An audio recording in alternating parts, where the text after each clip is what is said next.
Chris, silakan. Terima kasih Suhaida di Angkasa Puri. Salam hormat dan salam sejahtera. Kerajaan Pakatan Harapan PH telah melakukan banyak perubahan meskipun terdapat setengah pihak mendakwa bahawa tiada sebarang perubahan yang dilakukan sejak mereka mengambil alih tampuk pemerintahan pada tahun lepas. Menteri Pertahanan Mohamad Sabu berkata rakyat perlu bersabar kerana sejak peralihan kuasa tidak mudah terutamanya pegawai-pegawai kerajaan peringkat persekutuan untuk mengadaptasi satu sistem baharu setelah lebih 60 tahun berada di bawah pemerintahan kerajaan terdahulu. Mengenai isu perkawaman yang kerap dibangkitkan di Semenanjung ketika ini, Mohamad Sabu berharap agar isu tersebut tidak melanda ataupun wujud di Sarawak. Ujarnya, sebagai Menteri Pertahanan, beliau berusaha untuk memantau dengan teliti apa jua bentuk isu yang timbul supaya Malaysia kekal aman dan tenteram. Mengenai anggota tentera dan veteran tentera pula, beliau memberi jaminan akan membela kebajikan mereka. Ini termasuklah menambah kelengkapan dari semasa ke semasa untuk menjaga keselamatan perairan daripada diceroboh oleh nelayan asing, selain memberi tumpuan kepada soal rumah-rumah tentera supaya dapat dibaiki dan dinaik taraf. Beliau berkata demikian pada Majlis Makan Malam 901 Pakatan di Miri. Dalam perkembangan lain, Mohamad Sabu yang juga Presiden Parti Amanah Negara Amanah memberitahu parti itu akan menawarkan diri bertanding dalam pilihan raya negeri Sarawak ke-12 dan akan berunding dengan komponen parti PH yang lain bagi membincangkan kerusi yang akan ditandingi. Sementara itu, pada Majlis Berasingan di Miri, Mohamad Sabu mahu keamanan dan kemakmuran yang dinikmati kini harus dipertahan kerana ia menjadi prasyarat penting untuk negara terus makmur dan maju ke hadapan.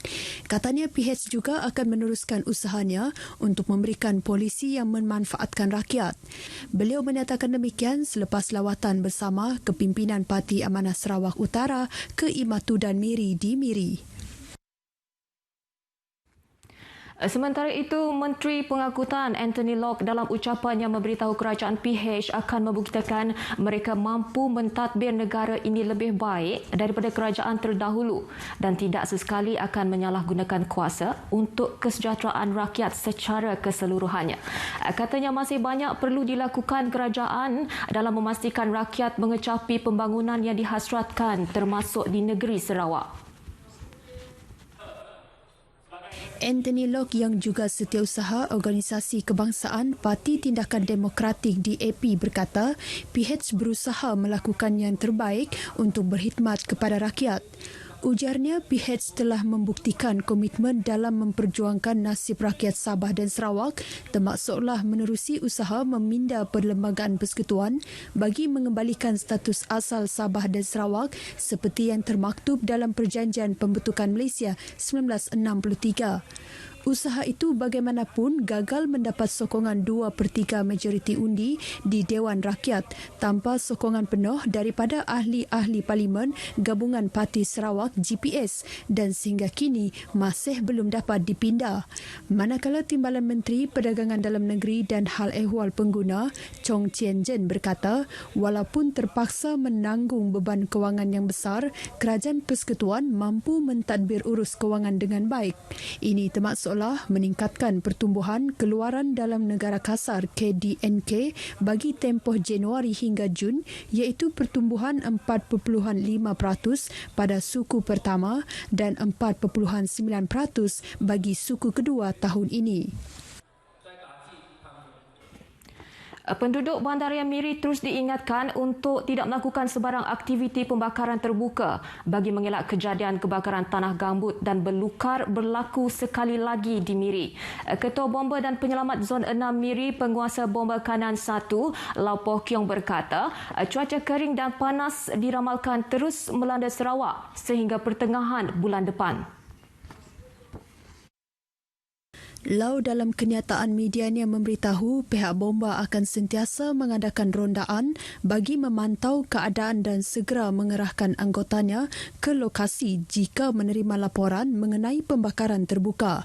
Selain membuat laporan ke talian 999 untuk bantuan dan aduan, masyarakat juga diseru untuk membuat laporan ke Pejabat Jabatan Alam Sekitar JAS dan Lembaga Sumber Asli dan Alam Sekitar NREB yang berdekatan untuk untuk tindakan segera. Tambahnya, JAS dan NREB juga melakukan pemantauan menggunakan drone untuk mencari puncak api dan asap di sekitar Miri. Di Betong, seorang warga asing berumur 36 tahun ditahan polis kerana memiliki dadah jenis syabu seberat 11.6 gram di Jalan Semumuk tengah hari semalam. Menurut Ketua Jabatan Siasatan Jenayah Narkotik IPK Sarawak, Superintendent Haslir Abdul Hamid, ketika ditahan, suspek membawa sejumlah 29 batang straw plastik yang mengandungi kristal syabu di dalamnya. Superintendent Hasnir dalam kenyataan medianya memaklumkan nilai rampasan dianggarkan berjumlah RM1,700 nilai pasaran. Suspek akan disiasat di bawah Seksyen 39A /1 Akta Dadah Berbahaya 1952.